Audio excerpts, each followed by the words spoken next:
Last session, we did film analysis of a Sherlock Holmes episode, Scandal in Bohemia.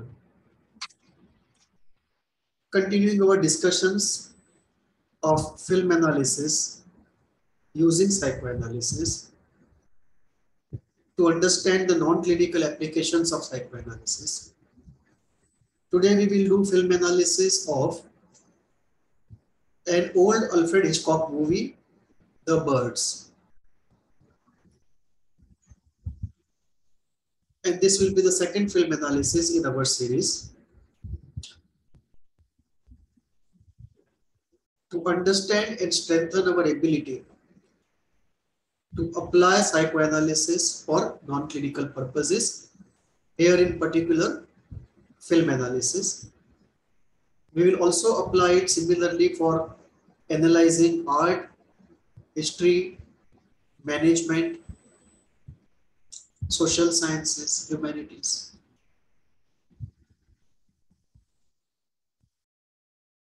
Let us get into the details of it.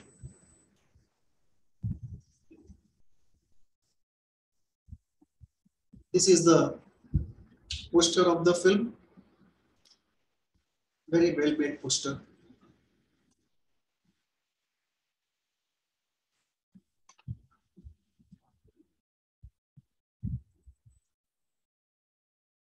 We have seen this before, so I will skip this slide. We have done this in the first film analysis.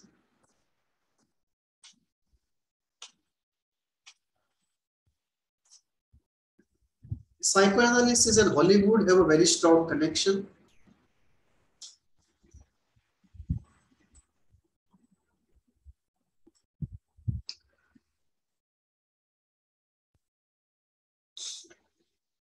Many film directors were deeply influenced by psychoanalysis.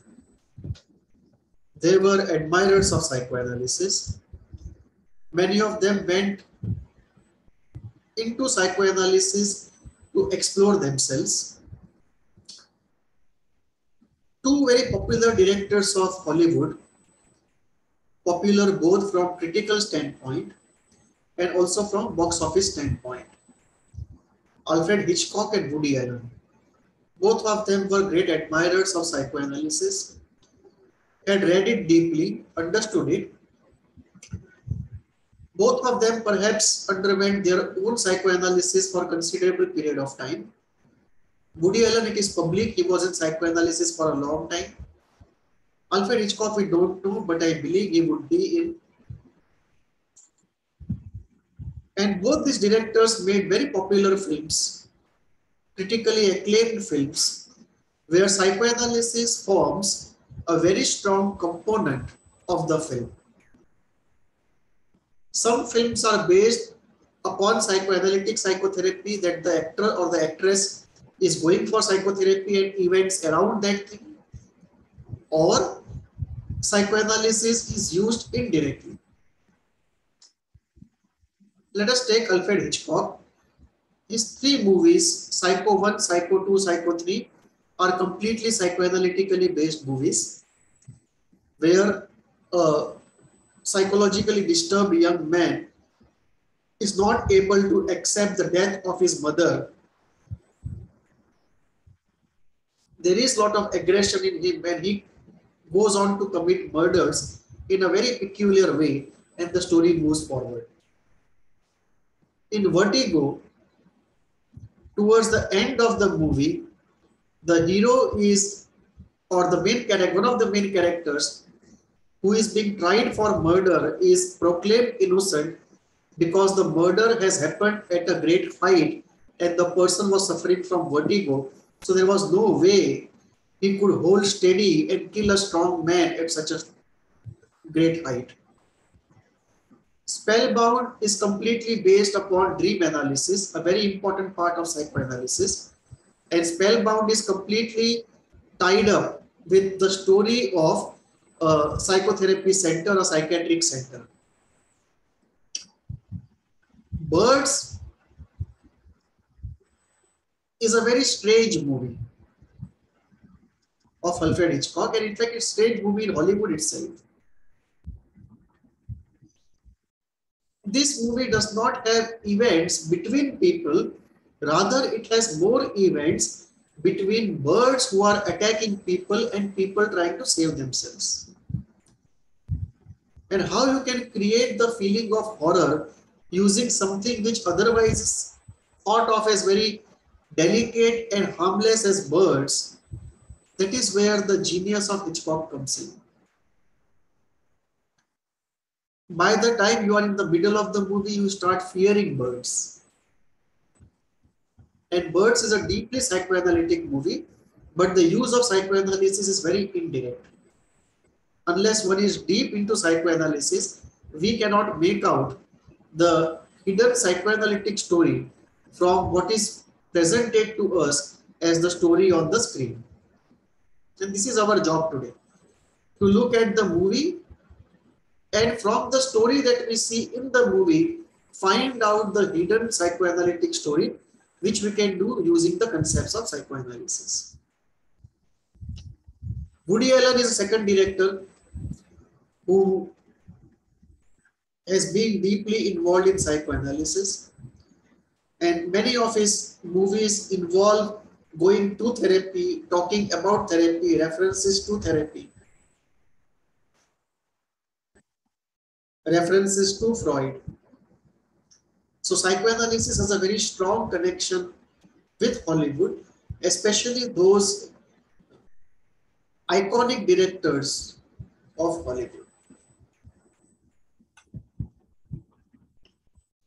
We saw it last time. Meltzer says, if it is not autobiographical enough, it is not psychoanalytic enough. And in today's movie analysis, we will see how the movie and the script of the movie also resonates with inner life of Alfred Hitchcock. Let us see something about Hitchcock himself. 1959, Hitchcock directed a film, North by Northwest.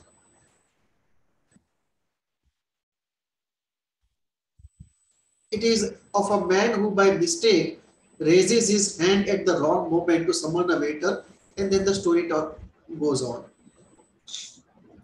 And he raises his hand because he has to put a call to his mother, with whom he is very close and has a very unique relationship.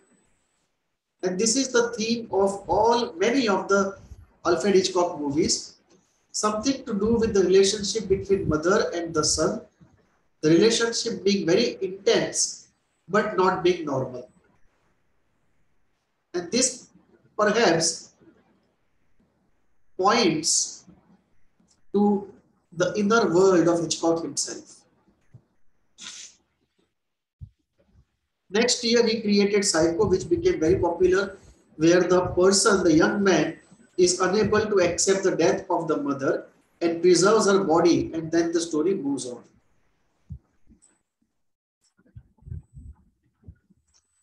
1963, he directed The Birds,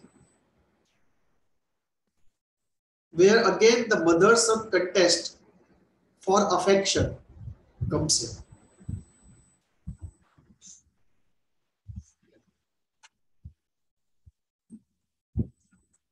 The making. It is based upon the screenplay was written by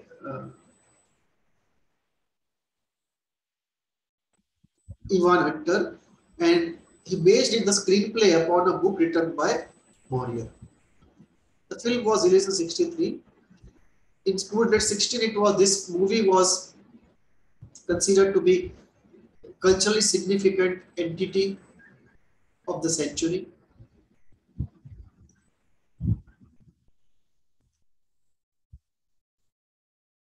Quite an amount by standards of those times was spent on creating mechanical birds for the film. Hitchcock's behavior was described as obsessive, narcissistic, and predatory.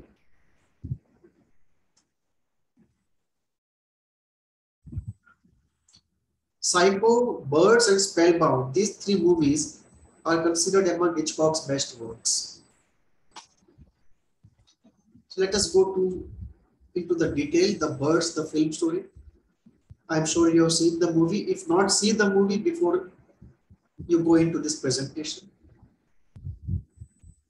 The story of birds is, it is a story about a free bird, Melanie, daughter of a rich man, who is a PhD celebrity of her times, and who meets the lawyer Mitch, the actor, the hero.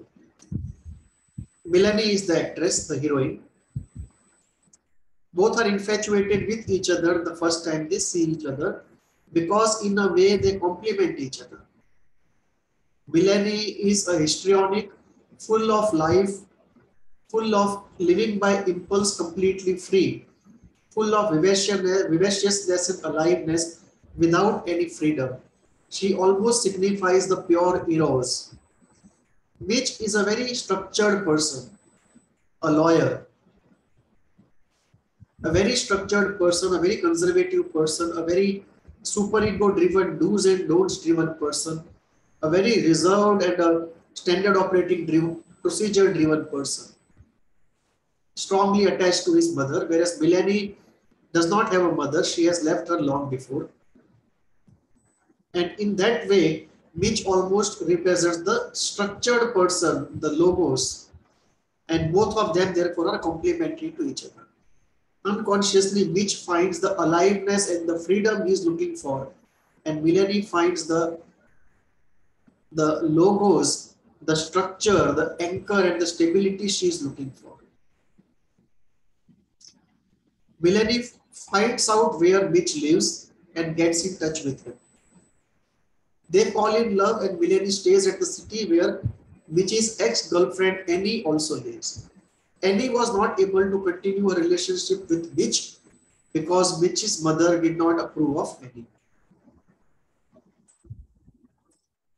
The moment Melanie enters the city, the bird attacks begin. Initially, the attacks are soft, but very soon they become brutal and fatal. There are 10 bird attacks in the whole film, and the film has an open ending. In the ending, the birds are still there, but they become harmless. They don't attack anyone. But the birds don't go away.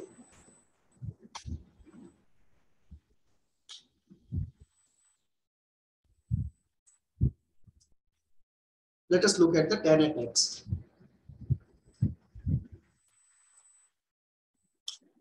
Attack 1. The moment Melanie enters the city, she tilts her head to the side, and a bird like a gull sweeps down and pecks her in the forehead.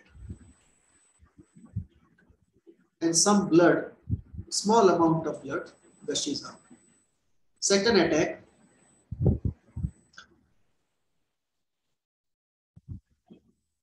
the moment she meets Annie, a seagull is found dead on the porch next to the front door.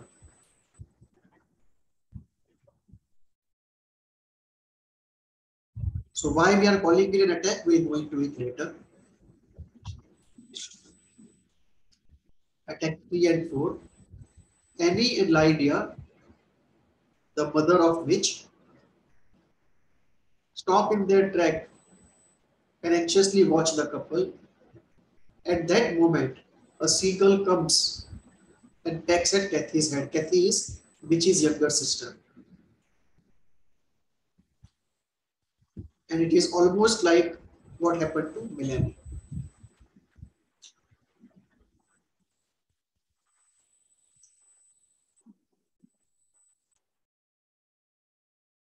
Attack third. So this was attack second. First, a seagull is found dead, and then this attack happens. Attack third. Birds swoop down upon children and they run for cover.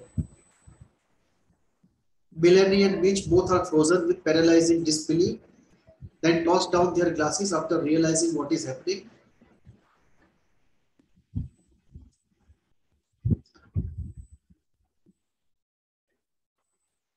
Both Mitch and Melanie try shooing away the birds of two innocent, trying to attack two innocent girls, and one is helplessly on the ground. and they assist others to run for cover. Beach and Melanie look up into the sky and she enumerates 3 instances of well attacks. By then, there have been 3 attacks. This is the third attack. Attack 4. Hundreds of sparrows and other birds infiltrate the room, flying out of chimney. Bitch screams to everyone to cover your face and eyes. He opens the doors and windows to direct the birds to go outside. Melanie protectively shields Kathy on the sofa. Lydia covers her eyes and claws at the birds, amassing on her head. Bitch overturns the coffee table, blocks the fireplace entrance, and beats the birds in flight. Melanie guides Kathy and Lydia out of the room in one direction. Bitch leaves from another door. A reversal of defensive tactics from the previous attack. The birds completely engulf the evacuated room, a foreshadowing of their conquest of the entire city.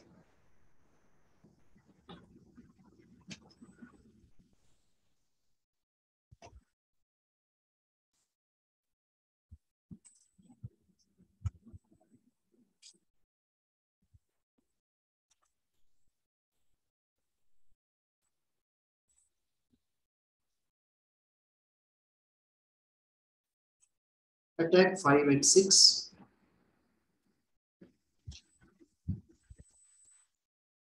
In the movie, these attacks we see as she walks down the empty tunneling corridor to the bedroom.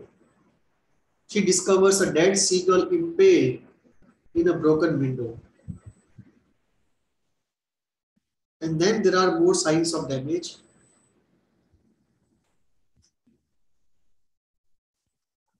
On the floor are 2 bloodied bare feet sticking out from the pair of shaded pajama pants.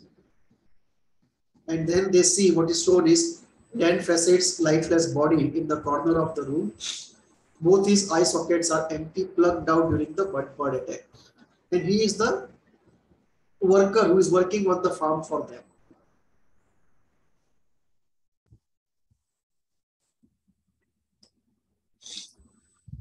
Attack 6 on the children,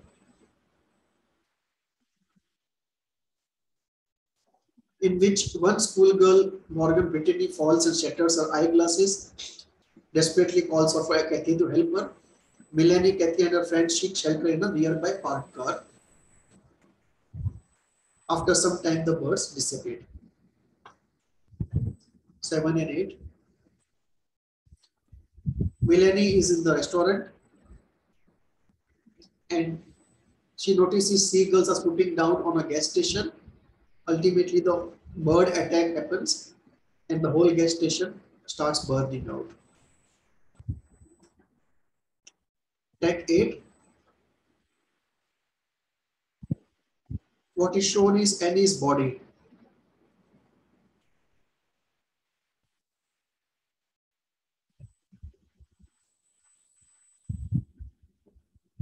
The whole bloody face is shown in her view.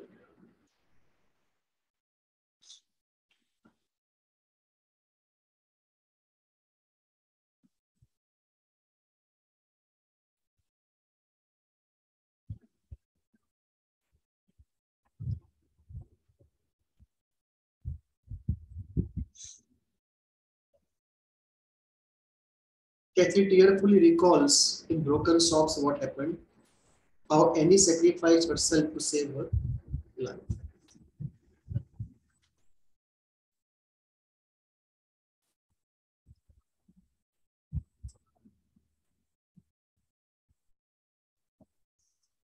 Nine and 10. Lydia stands and grabs a wall pillar for support, which stokes fire. Melanie backs up with her arms outstretched.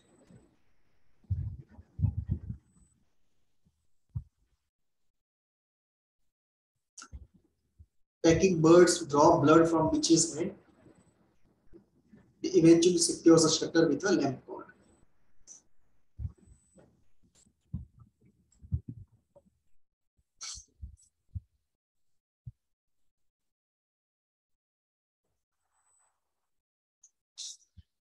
Attack 10. The door is pushed open and there is a hole in the roof. Creates a lot of fear. The flashlight is used as a weapon. Mitch calls out Kathy, and they try to shoo away the birds.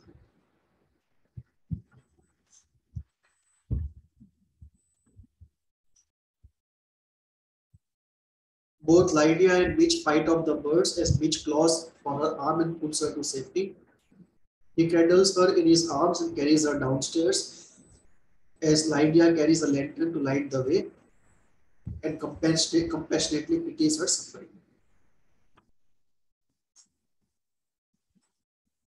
So these are the 10 attacks which constitute the story of the film. The film doesn't have an ordinary story of events between people. Rather, it has story of 10 attacks of birds. So we'll come to what these birds mean and what do these attacks mean and why they're happening in a particular way. But before that, let's apply psychoanalysis to analyzing the main characters of the film and then go to the psychoanalytic story.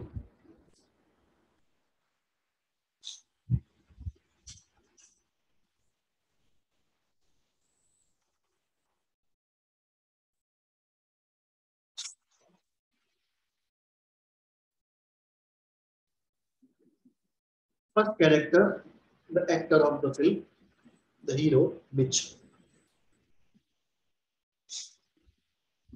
He is a lawyer, fights the criminals, has a very strong superego.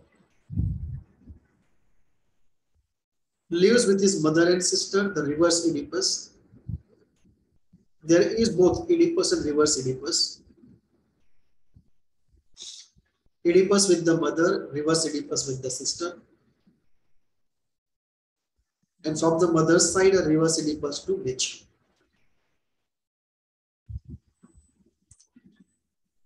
Is not able to hold on to his girlfriend owing to his mother. He is entangled with his mother, unable to break free and go to any other woman.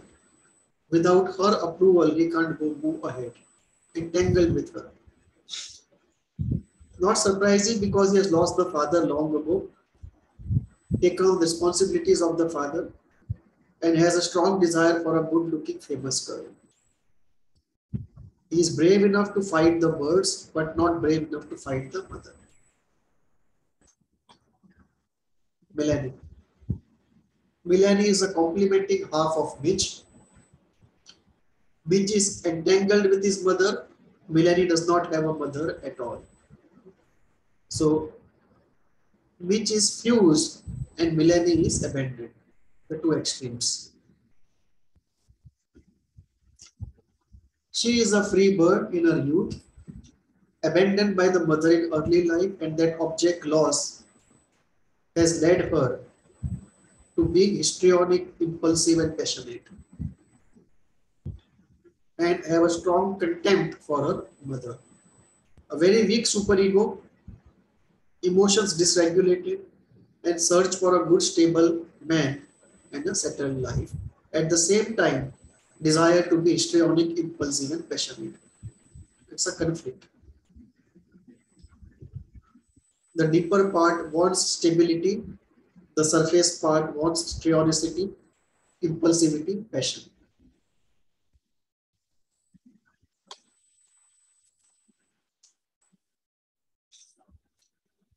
Lydia lost her husband very early, perhaps had an object loss in her early life also in childhood.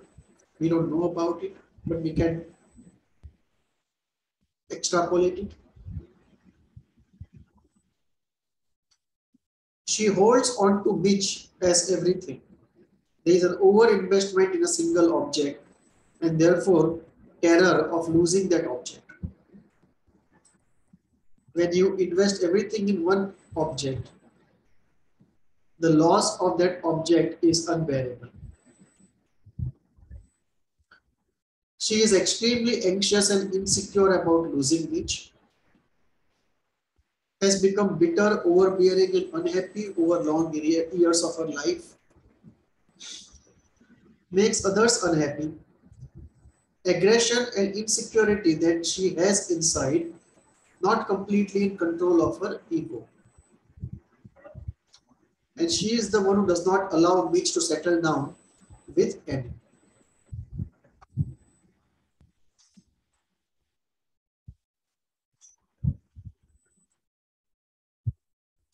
Annie is a teacher with a very strong superego, has object losses of early childhood, chose Mitch a lawyer who fights crime because this is what she respects, a strong superego. Annie also is fixated onto Mitch. She could not move out, and that brings an element of dependence, pointing to an early life object loss. Aggression is partly in control, partly not in control, but substantially in control. The genesis of aggression may not be completely in control, too deep, related to very early life object losses and consequent rage, which gets associated to adult life object losses. But the action of aggression is in partial control.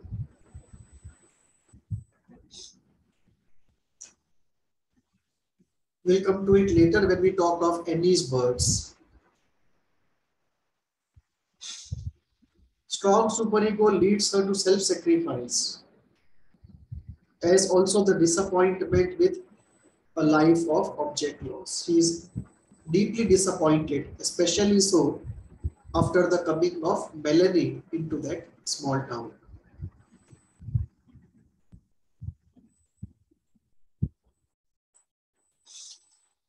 Kathy, the small sister of Mitch, is the only healthy person in the story.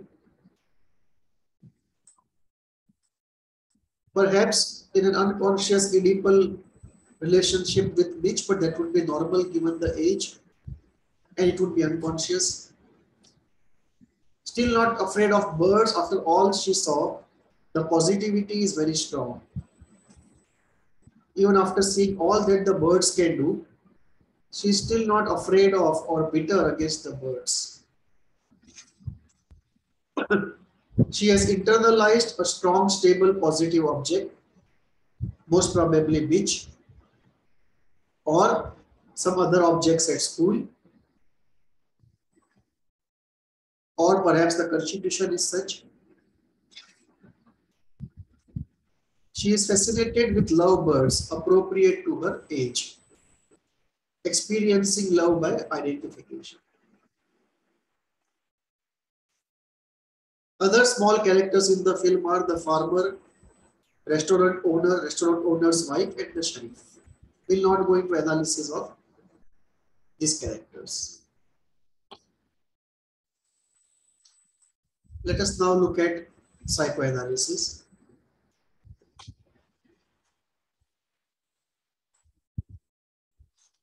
Deeper psychoanalysis rather. What do birds signify? One interpretation can be that in Hitchcock's movies, by and large, you have women who are blonde, cold, trapping, and sticky, with a demon movie thrown in. This is the analysis of most film critics, and each of them is punished in the end. One interpretation can be women are birds. Birds that are delicate, birds that are object of desire, birds that make us take a flight of emotions and thoughts, of dreams. This may be unconscious interpretation of birds from Hitchcock's side. We'll also see how the birds represent aggression as we go along. In the movie Psycho, the same birds were used in a different way.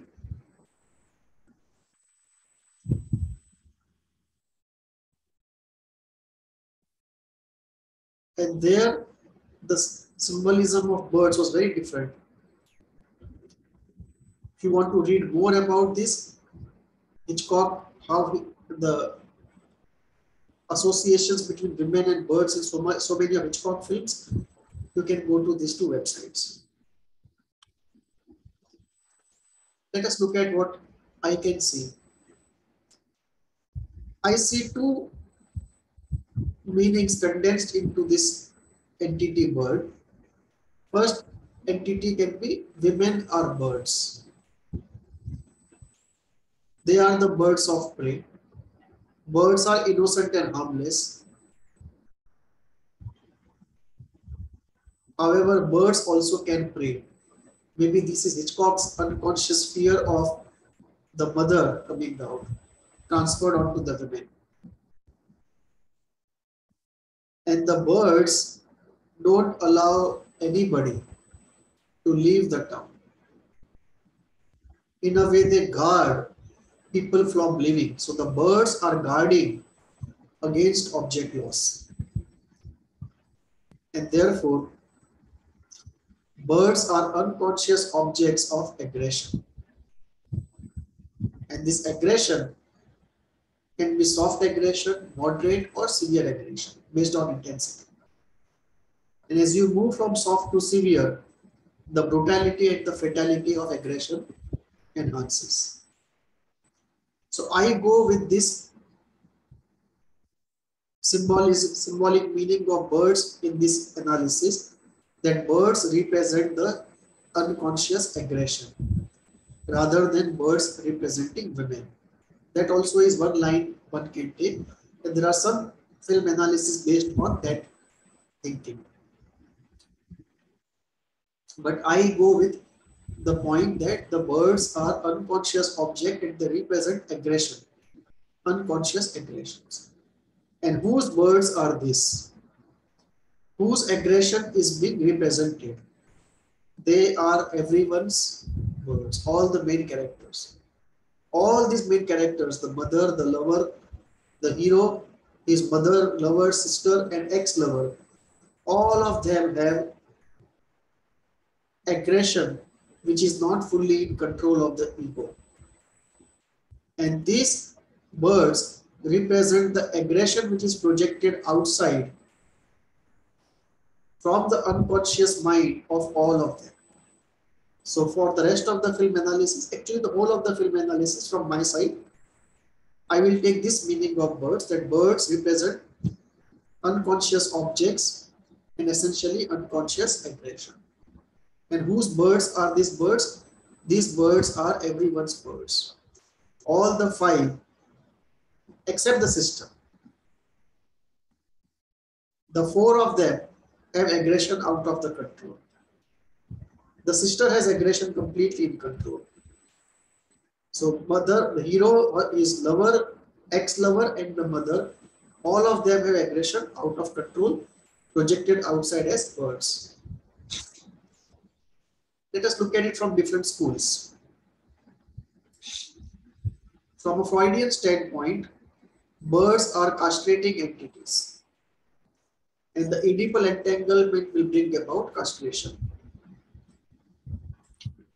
The hero, the actress, his ex-sister are in an Oedipal entanglement, and the mother is in reverse Oedipus. The eyes of the superego, the father figure, are taken out, and the father is killed. When transgression stops and the transition to genital stage is complete, the birds stop attacking. This would be one Freudian interpretation of Oedipal entanglement. That because of the Oedipal entanglement, there is aggression towards the parent figure of the same gender. There is aggression because of anxiety of castration.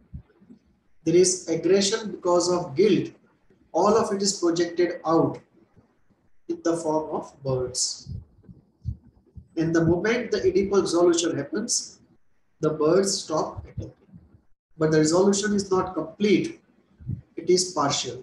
So the birds exist, they don't vanish, but they come under control. In Kohut's words, a healthy self is established. This would be the Freudian interpretation of the movie. Freudian, there can be a second Freudian interpretation of based on homosexuality. So this first interpretation is based upon the Oedipal entanglement and Oedipal resolution. The second Freudian explanation can be based upon homosexuality, where at the root is unaccepted homosexuality, resulting in paranoia. So dynamic there would be, I love you, I hate you, I will kill you, you will kill me. So it is the aggression projected outside, but the generation of aggression is rooted in homosexuality.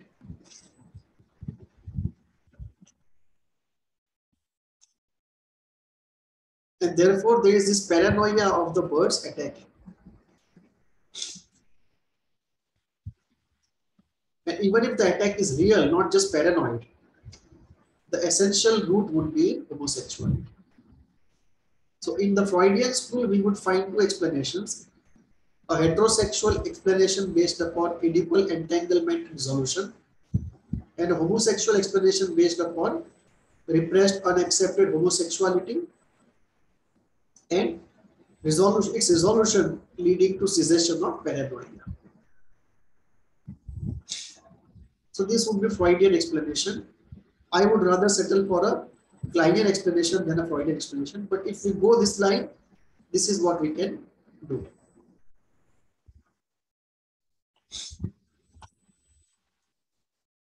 We can have a Jungian explanation. The hero witch is entangled in the mother dragon, and he has to slay the mother dragon and set himself free. On the other hand, we have the princess who wants to graduate and find a prince, and the prince and the princess meet at a store. For the prince, the fight with the dragon monster to win and get the prize of a princess. Very archetypical. Just that for Mitch,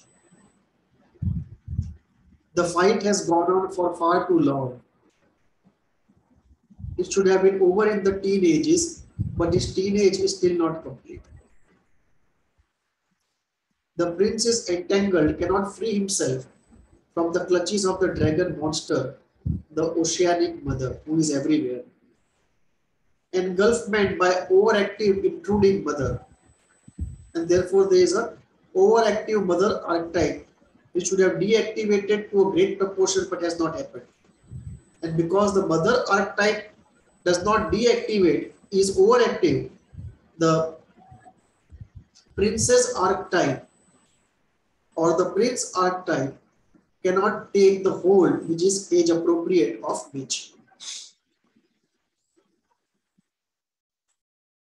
The princess, she is a histrionic person with poor impulse control in search of a solid, stable prince who is living by the law, because she cannot live by the law, but has a desire for stability and superego.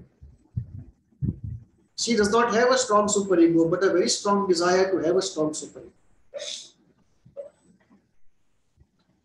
He is in search of aliveness to overcome his inner inability to be alive fully with a small core of deadness. Whereas she is actually compensating this. The which does not have aliveness, has a small core of deadness in him. The lively mother archetype is not active in him. The dead mother is partly active. And the princess, in a way, complements him completely. gives him what he wants. So what is the archetypal problem? The hero archetype, the warrior archetype, the prince and the princess archetype, they need awakening, but they are not able to do because of the entanglement and the oceanic hold of the mother archetype. And there is no good father archetype to provide masculinity, activate the masculinity and break free from the mother. It's a transition problem. It is in only humanitarian distress that the hero awakens in which.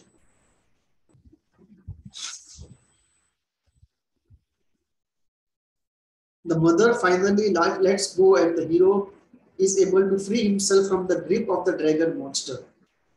When the mother sees that Mitch cannot be separated from Melanie, and she accepts Melanie as a part of the family.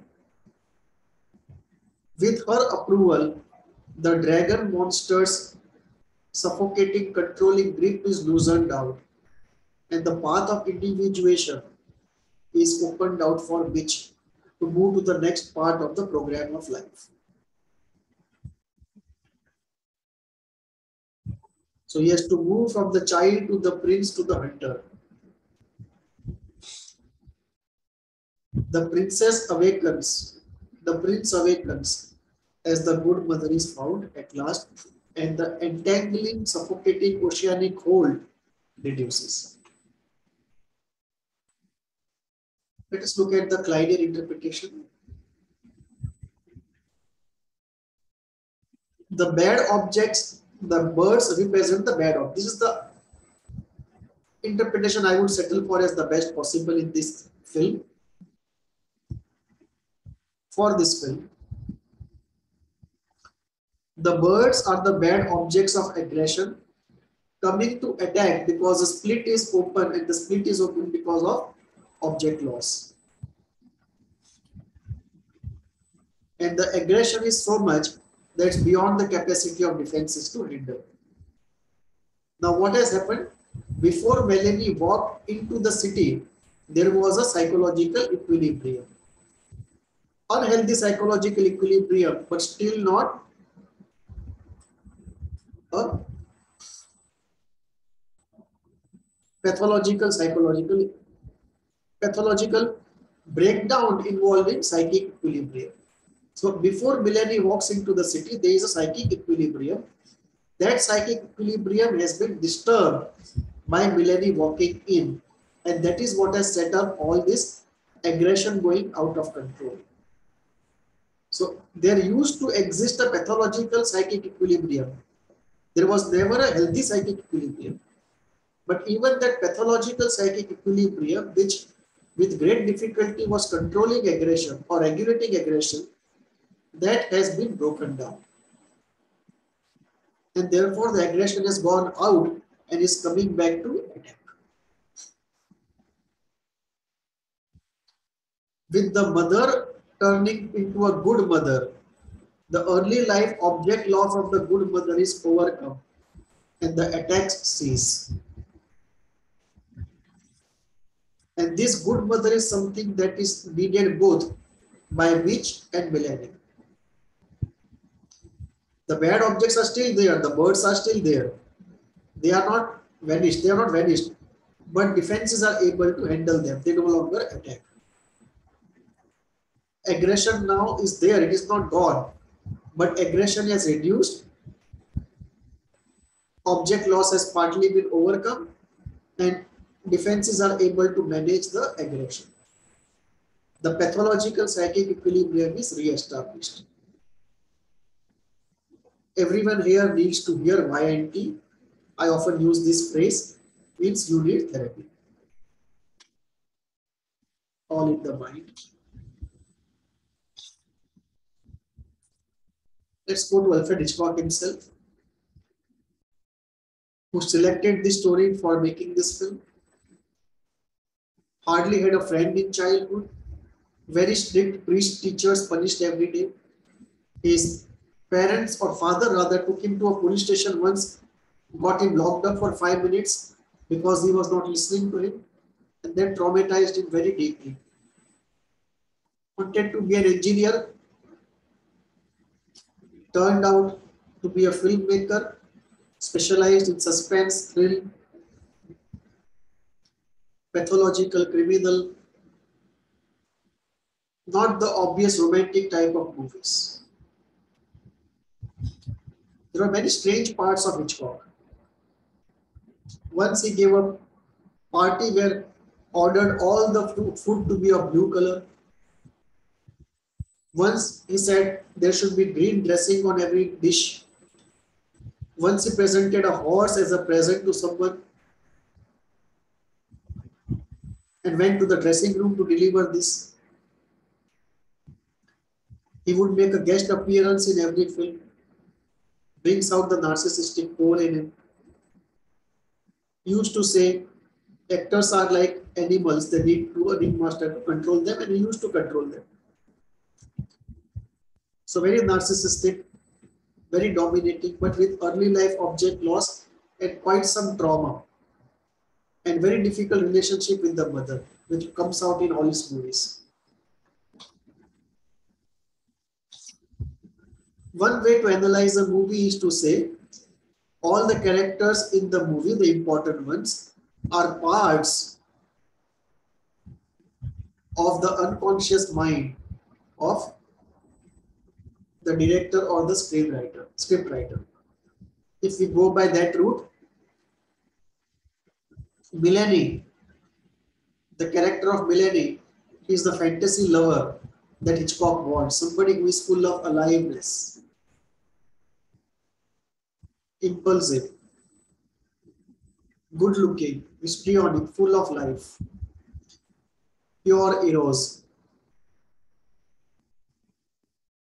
Lydia represents the ambivalent, cold, demonic mother, probably the bad mother in the unconscious of Hitchcock. Kathy, the soft, delicate, pure child inside of Hitchcock. Annie, some ex-woman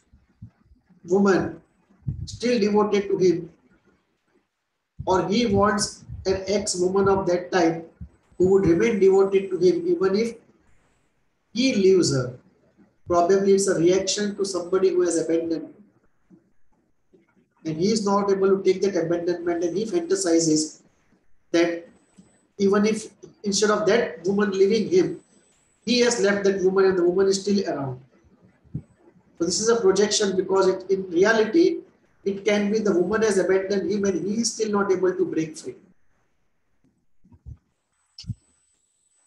The superego dies with the eyes washed out.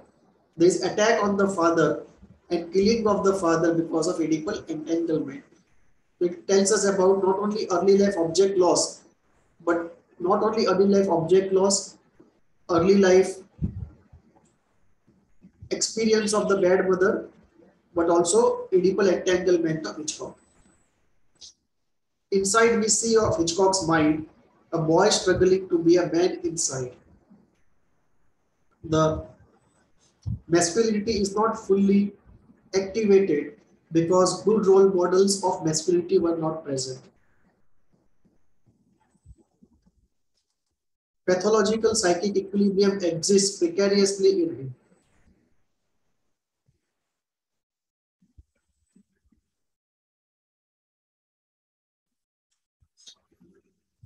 Art is therapy and catharsis for many, definitely for Hitchcock.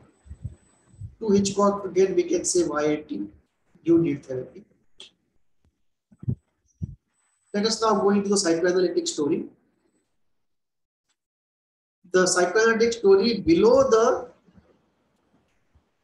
story that you see on the screen is the story of object loss and psychic equilibrium. Because of early life object loss, aggression is very high, aggression, ability to control aggression is very low, and aggression is projected out and attacks happen on people around. And there is a question of psychic equilibrium, that there is a pathological psychic equilibrium which is disturbed and then in the end re-established. And this psychic equilibrium is not healthy. Even before Melanie came to the city, where when there were no bird attacks, the situation was not healthy. It was what I call the tragic holding state. A state which is tragic, not healthy, but still you are able to survive and reasonably live a reasonably good life, a okay life just above the line. And you find that to be okay, life goes on fine, you reconcile to it. That state I call as tragic holding state. The birds are unconscious objects of aggression, which is a result of object loss in early life. No wonder they don't allow anyone to go out of the city. They are in the service of preventing object loss.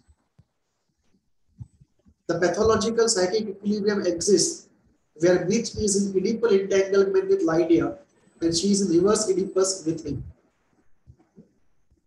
Annie was unable to extract Mitch from Lydia, but she is still hopeful in a faint way.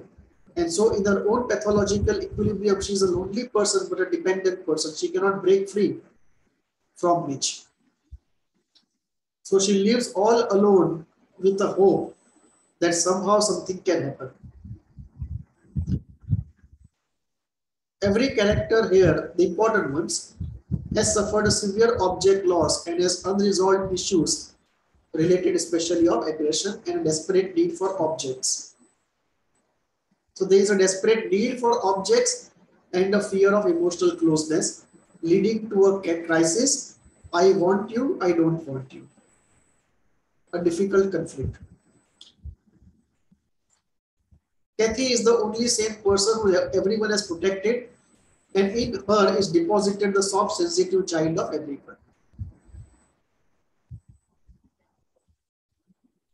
Just as you have the concept of the identified patient, where a group puts their pathological components into one person who then becomes a patient and goes for treatment, when in fact, psychoanalytically speaking, the entire group is pathologically sick. Just as we have this concept of identified patient, we also have the concept of the identified healthy person, where people of a group put all the healthy parts of themselves in a person and protect that person. The person grows out to be very healthy. Group finds hope and lives out through the person, but the group essentially is pathological. But less pathological than the group who converts that person, the recipient of common projections and common transferences and common projective identifications, into a patient.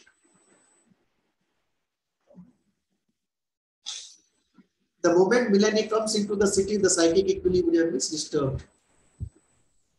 And she is attacked first by Annie's birds. The first attack, therefore, is by Annie's birds. Because she sees threat of another object loss, even though she does not own the object, there is still hope.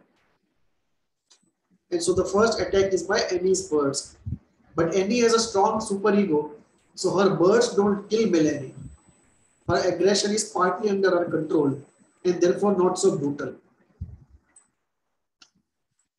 Melanie only has a small pack. It's a warning to be away from Mitch. Annie's second bird drops down dead.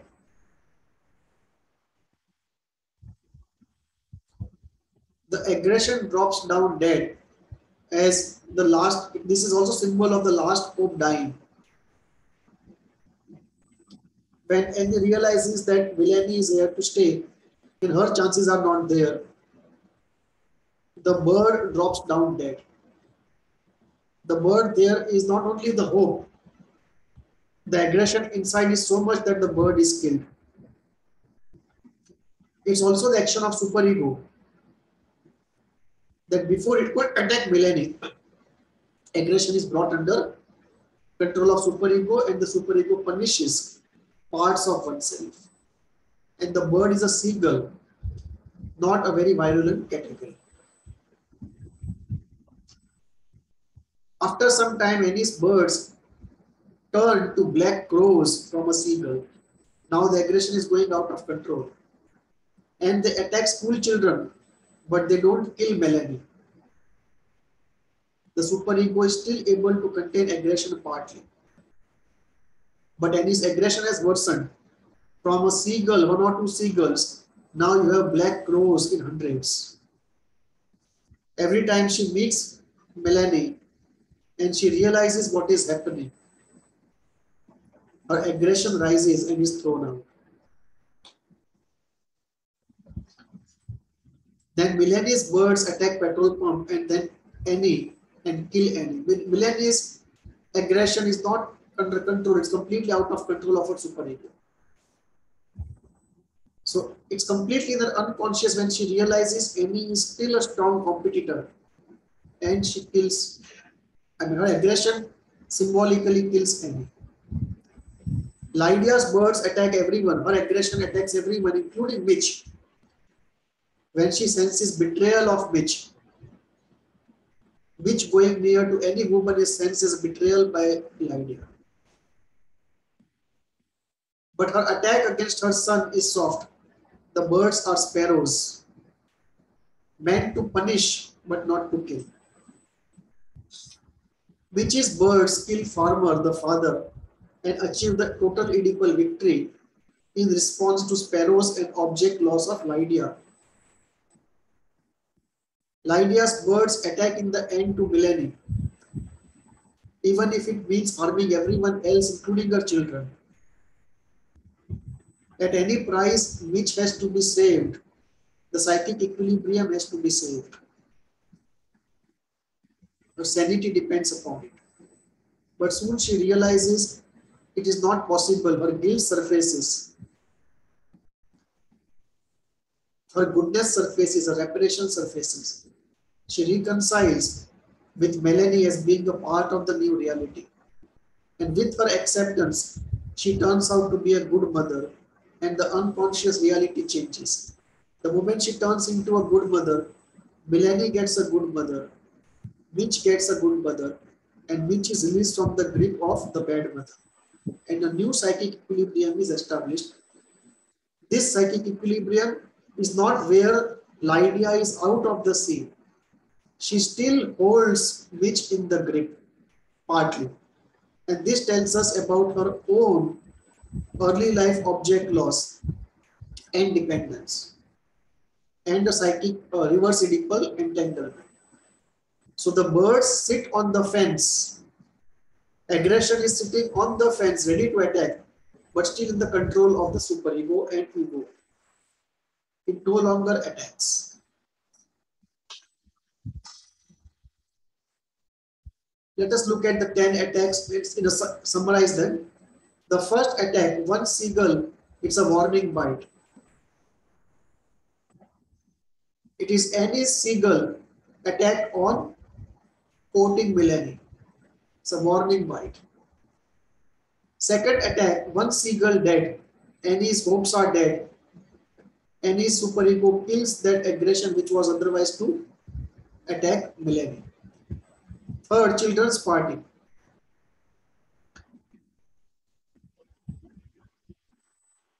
After talk of abandoning the mother who has abandoned her, Melanie's seagulls attack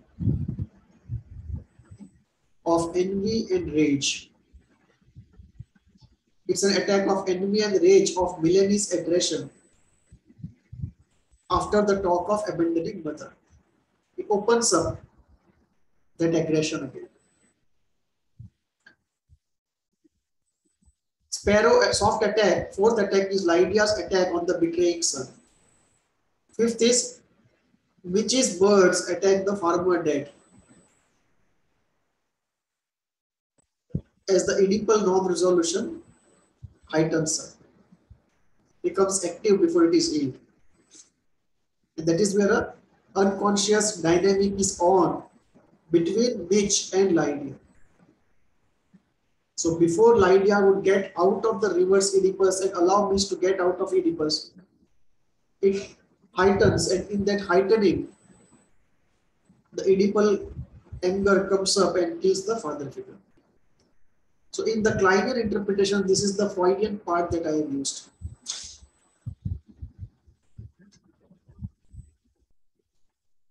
Then we have sixth attack, which are Annie's birds, Annie's aggression. And now it has turned into black birds and crows and hundreds of them. Everyone attacks. She does not know. She cannot regulate aggression. And so it is just out there in the open or whoever is available. Seven is Milanese birds become very destructive in the petrol pump. Many people die. After that, Annie also is killed. So in this attack, the attack is to kill Annie, but the unconscious does not know how to precisely do it. So many people get killed. Annie is also killed. Ninth attack is pecking birds, Lydia's attacks. So she is attacking because she senses the object loss of bitch. In 10th, many birds attacks when her aggression peaks, but then she realizes the consequences of her aggression. And the healthy part of her is able to put inside guilt, reparation, reconciliation, acceptance. And then in 11th, there is no attack. Everyone sees the birds, but there is no attack. Someone calls the birds poor thing.